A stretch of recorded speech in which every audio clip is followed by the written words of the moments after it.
Hey guys, what's going on? Counterspell here back with another video. By the way, guys, thank you for the 10 subscribers you gave me and the 13 subscribers I currently have.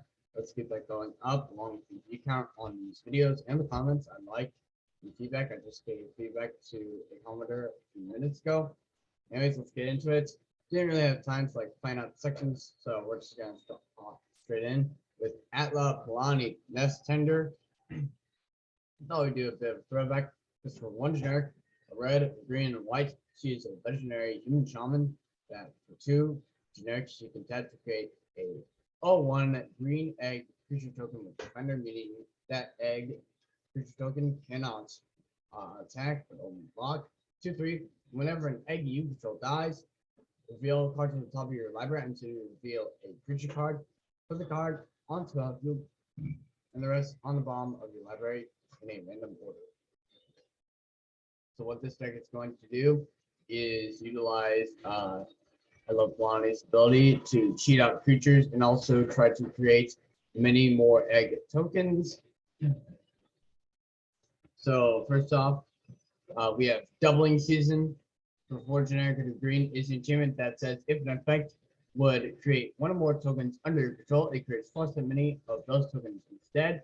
If an effect would put one or more counters on a permanent you control, it puts twice as many of those counters on that permanent instead.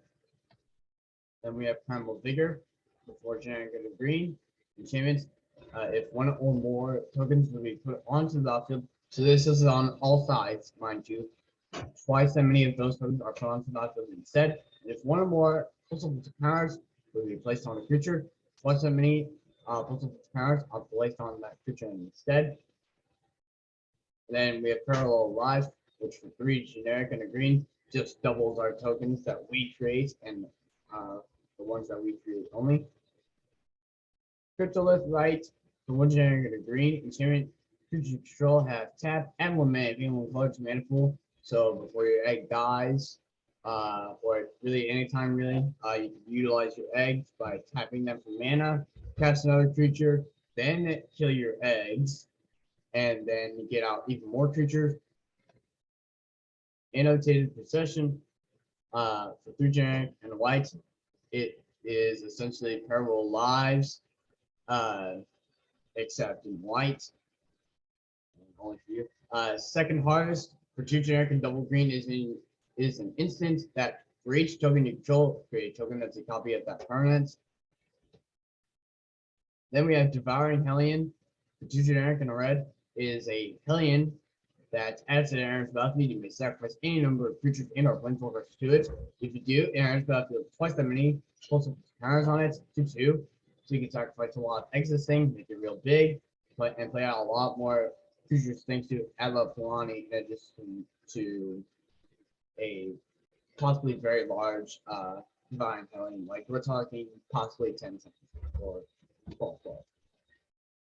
Wayfaring Temple, 1 generic, a green and a white. Its power and toughness are each equal to the number of creatures you control, and when it deals combat damage to a player, it will populate, meaning you create a token that's a copy of target creature token you control, allowing you to create more eggs. If you have one on the battlefield, that is a token. Full Flowering for double X and a green, meaning that the value of X is equal to both X's added together and then divided by 2.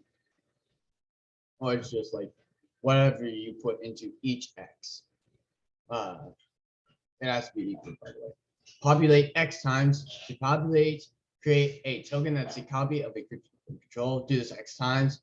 So you can pump, so say you pump like 10 into both X's, and then of course the green, so that'd be like 21 mana you'd be putting into the spell, so you'd be populating 10 times. Kindred Charge for 4 generic and double red.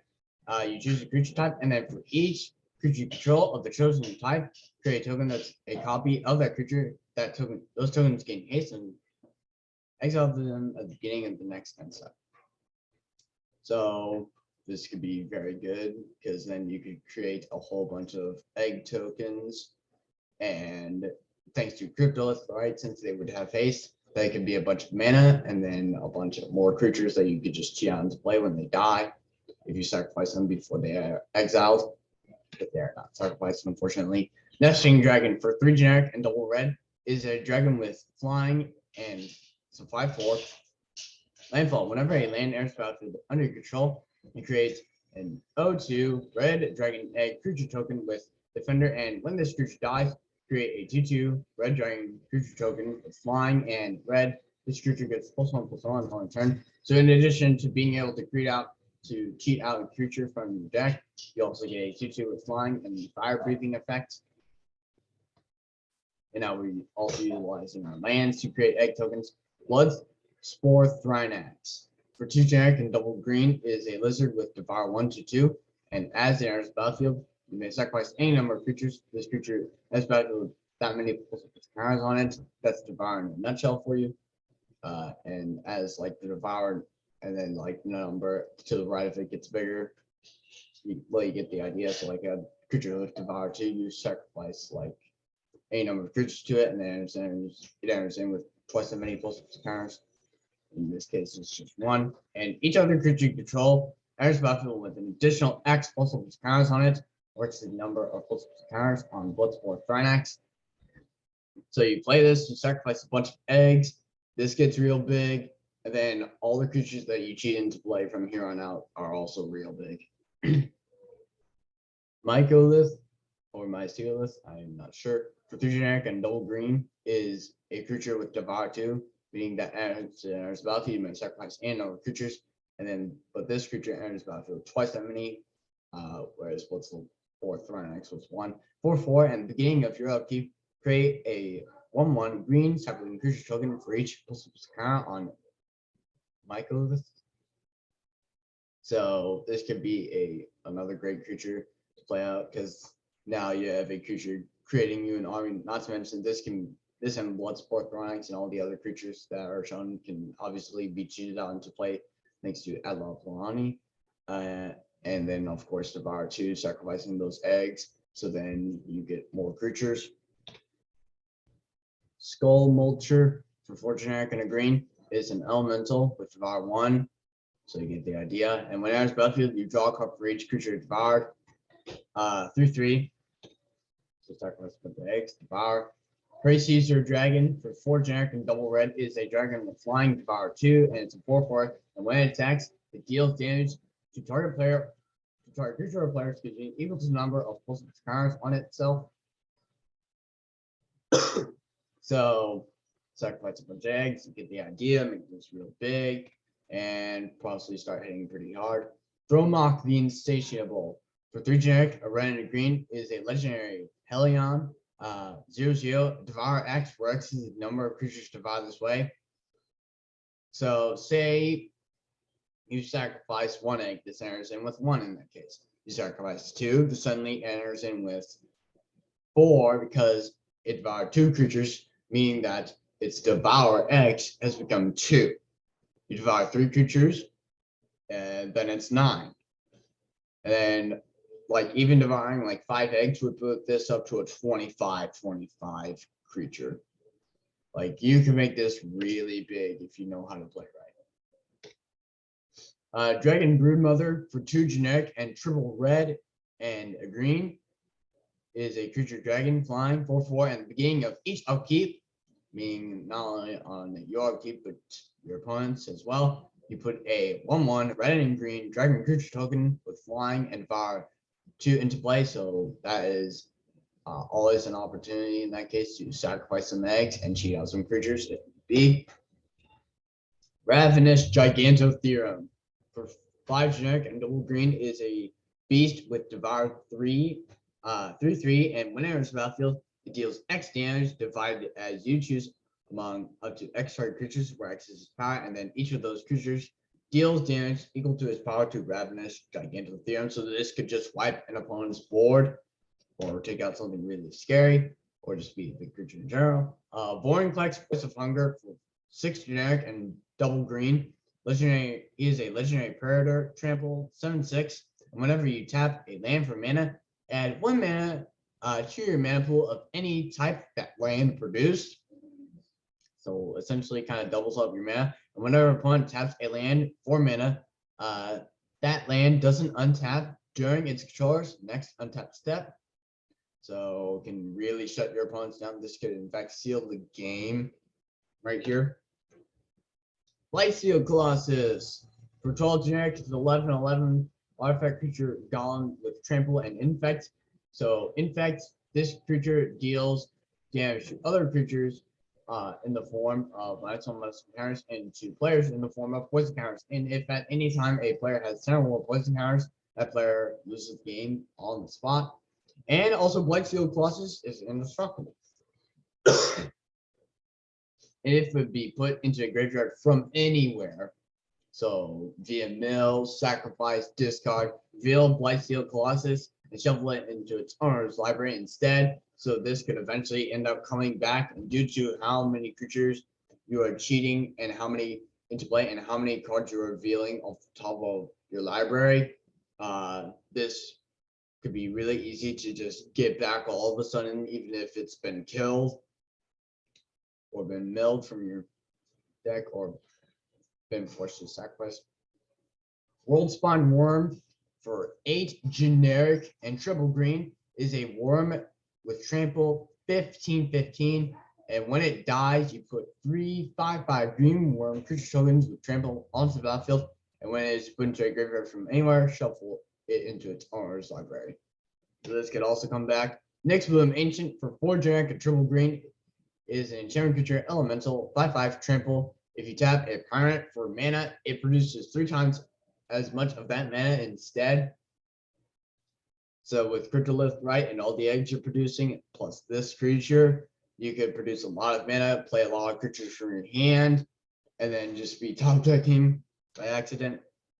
Aetherwind Basker for 4 generic and triple green is a lizard with trample 7/7, and when it enters the battlefield or attacks, you get an energy counter for each creature you control, and then you can pay an energy counter to give Aetherwind Basker +1/+1 until its turn.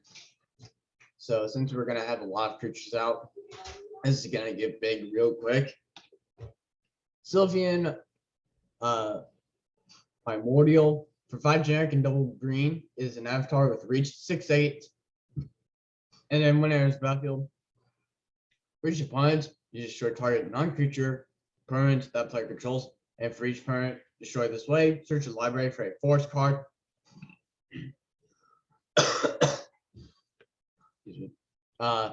Search your library for a force card and put the card onto the battlefield tapped and show your library.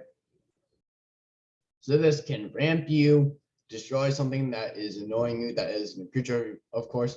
So you can like essentially get rid of like you can in fact get rid of a Cabal Coffers, making the Urborg Cabal Coffers combo useless. Get rid of some scary stuff, that anything that isn't a creature, and also get like some force stuff. So pretty good. Molten Primordial for 5 generic and double red is an avatar with haste 6/4, and when it enters the battlefield, for each opponent, gain control of up to 1 target creature that player controls, and until end of turn, you untap those creatures and they gain haste until end of turn. So nice way to just possibly end the game. Not to mention hasty 6/4, and Gisela Blade of Gold Knight for 4 generic, red and double white. She's a legendary angel with flying and first strike 5/5. And if a source would deal damage to an opponent or a permanent an opponent controls, that source deals double that damage to that player or permanent instead. If a source would deal damage to you or a permanent you control, prevent half that damage rounded up. So half damage that is done to you and permanents you control, rounded up, and doubles damage dealt to your opponents and their stuff. Meaning that the creatures you cheat out are even scarier, and most likely you're unfortunately going to get board wiped. But that is if your opponent is playing Mono Blue Cyclonic Root, Rift, in which case you can play Iona, Shield of Amara, Emiria, I think. I don't know. Which for 6 generic and triple white, she is a legendary angel flying and 7/7, and as she enters battlefield, choose color. Your opponents can't cast spells of the chosen color. And well, that fixes the cyclonic rift problem you had. Then your opponent probably just plays in Garrick's Wake. And Ellisnorn, Grand Genobite for 5 generic and double white, legendary Predator, Vigilance, 4/7. Other creatures you control get +2/+2. Creatures your opponents control get -2/-2, so this could possibly end the game. Terror of the Peaks, this will definitely probably end it, because for 3 generic and double red is a dragon with flying, 5/4. Spells your opponents cast at target Terror of the Peaks cost an additional 3 life to cast, and whenever another creature enters the battlefield under your control, Terror of the Peaks deals damage equal to that creature's power to any target. And since we're cheating out real big creatures, Terror of the Peaks is probably going to be dealing a lot of damage. You can throw it around to your opponent's creatures, or you can just hit him straight in the face and probably just kill him. Chroma, Angel of Wrath for 5 generic control white. She's a legendary angel, 6/6 with flying, first strike, vigilance, trample, haste, and protection from black and from red, meaning black and red. People at the table cannot touch it. Well, people are playing black and red decks, excuse me. So protection, in case you don't know. So in this case, a chroma cannot be enchanted, dealt damage by, targeted by abilities, or equipped by, or blocked by anything red and black, and or black, excuse me. And Everson, Angel of Hope. For 5 generic and triple white, she's a legendary angel, flying, vigilance. Other parents control indestructible 8/8. So makes your stuff even harder to get rid of. Emrakul, the Aeon's Torn. For 15 generic, it is a legendary Eldrazi, can't be countered, 15/15. Whenever you cast it, take an extra turn after this one. So if you cast this, you get a real big reward for it, because then you get to do a whole bunch of stuff all over again. But still, cheating this out is pretty well worth it, because I mean 15/15 for like the cost of an egg dying.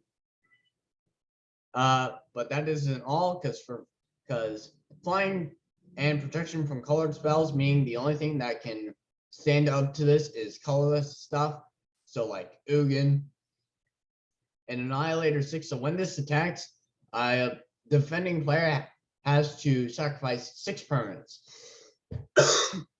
And when Emrakul is put into a graveyard from anywhere, its owner shuffles his or her graveyard into his or her library. So that includes Emrakul and all the other stuff you control that has probably died, maybe. So yeah, then you can cheat those creatures back out.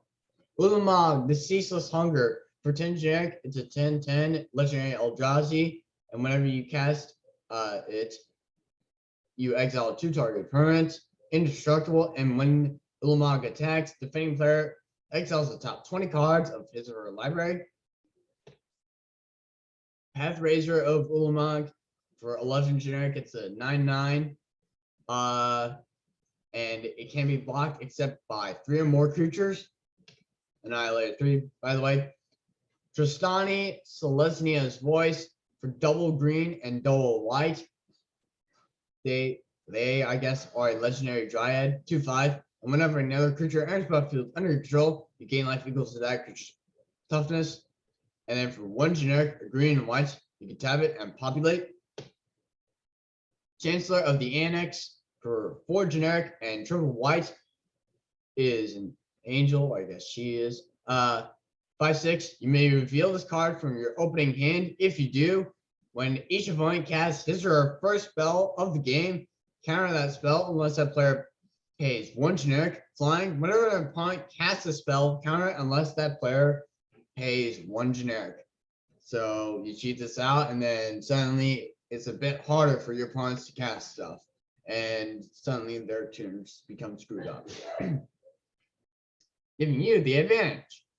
Skyline Despot or DuPont, I don't know. 5 generic and double red is a dragon with flying that whenever it's battlefield, you become the monarch, meaning that on your end step, you draw a card if you're the monarch, and whenever a creature deals damage to you, however, its controller becomes the monarch by 5, by the way. At the beginning of your upkeep, if you're the monarch, put a 5/5 red dragon creature token with flying onto the battlefield, and most likely due to your terrifying forces, I should say, no one will be attacking you. But if they have the guts to, they're probably going to get punished for it. We drop a Hellkite to go along with it, because for 6 generic and double red is a dragon with flying 6/6 that says whenever a dragon you control attacks, put a 6/6 red dragon creature token with flying onto the battlefield. So this can make your dragon army real quick. Balefire Dragon for 5 generic and double red is a dragon with flying 6/6, and when it deals combat damage to a player, it deals that much damage to each creature that player controls.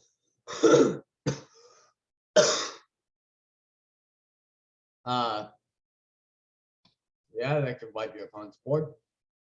Terestodon for 6 generic and double green is it's a 9/9 elephant, excuse me. And when it enters the battlefield, you may destroy up to 3 target non-creature permanents, and for each permanent put into a graveyard this way, its controller creates a 3/3 green elephant creature token, meaning that if no permanents are put into a graveyard this way, they get no elephants. So if you destroy tokens, they get nothing out of this, except, I guess, more visibility of their playmats. For 5 generic and triple green, we have Enray's Forerunners. Boar, it's a 7/7 with vigilance, trample, and haste. And when it enters the battlefield, other creatures you control get +2/+2 and gain vigilance and trample until end turn. Like, this should be the end game if it wasn't already. Like, your opponents, if they aren't dead by now, they're going to be dead. Gauntlets of Light for 2 generic and a white is an enchantment or enchanted creature. Enchanted creature gets +2 and assigns combat damage equal to its power rather than equal to its toughness rather than its powers. Excuse me. And then enchanted creature has 2 generic and a white. Untap this creature. And yes, there is an infinite combo in here. If you're able to give your eggs haste, and you have Cryptolith right out, and you have Atla Palani, and you have doubling season, and I guess annotated procession or parallel lives, then you could tap Atla for 2 generic. Wait, hold on. No, I need to redo my math. No, you would need like doublings, like 3 token doubling effects. So like in this instance, doubling season, parallel lives, and annotated procession. Because for 2 generic, you can tap Atla Palani to create 6 O2 green egg creature tokens with Defender. And then for 2 generic and white, you can untap that creature. So what you could end up doing is actually creating infinite mana and infinite tokens. So how you would do it is you need your tokens, your eggs to have haste, like all of them, like enchantment that gives your creatures haste, doubling season, annotated procession, and parallel lives, gauntlets of light, enchanting Atla Palani, and then you tap 2 of your eggs to add, oh no, so Cryptolith, right? So you tap 2 of your eggs to add 2 generic, and then you tap Atla Palani, and then you tap the remaining 4, and one of them has to be like white, the other doesn't matter. And then use 3 of that 4 mana to untap Atla Palani. Wait, hold on. No, hold on. Sorry, 8, 4 doubling effects. So create 8, then tap 2, No, wait, tap all of them just for 8. So then use 2 of that on Atla to tap her to create 8. No. Well, you've already created the 8, right? So then use 3 of them. So you tap them for 8. You use 3 of them, man. Hopefully, like one of them you save for a white, right? So then you use that to untap Atla Palani with Gauntlets of Light. And then use 2 more generic mana to tap Atla Palani and create 8 more eggs. And then you've got that 3 mana left over, and then you keep doing it. You've got infinite eggs and infinite mana. I believe I explained that right. Sorry if that was confusing. I can clear that up in the comments. Steamboard Muse. For 3 generic and double green is a spirit that untaps all permanents you control during each other player's untap step 2/4 to arms. For 1 generic and a white is an instant that untaps all creatures you control and then draws you a card. 1,000-year elixir for 3 generic. You may activate abilities of creatures you control as though those creatures had haste, so activate abilities is like tapping or like paying a certain cost. For 1 generic, you can tap to untap for a creature. So there you go, 1,000-year elixir.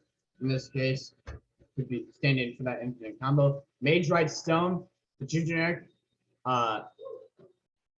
And it's an artifact, and then for 1 generic, you can tap to untap target creature that has an activated ability with tap in its mana cost, so you can do that for Atla Palani. Blasting Station for 3 generic is an artifact that can tap to sacrifice a creature and then deal 1 damage to target creature or player. And whenever a creature comes into play, you may untap Blasting Station. So that could probably also be an infinite combo right there. Staff of Domination for 3 generic. It's an artifact that for 1 generic, it can untap itself. For 2 generic, you can tap and you gain 1 life. For 3 generic, it can tap to untap target creature. For 4 generic, it can tap to tap target creature. And for 5 generic, it can tap to draw you a card. Hellkite Charger, our last, I think our last card. Yep, our last non-land card, because it's our 50th. For 4 generic and double red is a dragon with flying and haste, 5/5, and when it attacks, you may pay 5 generic and double red, and if you do, untap all attacking creatures. And after this phase, there's an additional combat phase. Then we have Mosswort Bridge, Hideaway. You know the deal. Comes into play tap, and when it does, you put the top 4 cards of your library. You may exile 1 face down. Then put the others on the bottom of the library in a random order. This Mosswort Bridge here can tap to add a green, or for green can tap, and you may play the removed card or exiled card, whichever you prefer to say, I guess. Only if creatures you control have total power 10 or greater, which most likely they will, due to like the big creatures we're cheating out. Hideaway, Windbrisk Heights. Same thing except for white. You can tap it. You play the exile card without paying its mana cost. You attack with 3 or more creatures this turn, which we probably will have because you're just cheating out a whole bunch of creatures within a turn. And this can also tap for white. Spine Rock Knoll, same thing. It can tap for red, and then for red, it can tap. And you play the exile card without paying its mana cost, and the opponent was dealt 7 more damage this turn, which was likely that they will have then. Blighted Steep, you can tap to add a color to your mana pool, or for 3 generic and white, it can tap and sacrifice itself to gain you 2 life for each creature you control. Due to us creating a lot of tokens, that'll come in handy. Keswick Wolf Run, it can tap for a colors, or for X generic, a red and a green, it can tap to give target creature +X/+0 and trample until end of turn. And then let's see here. So we're going to do colors.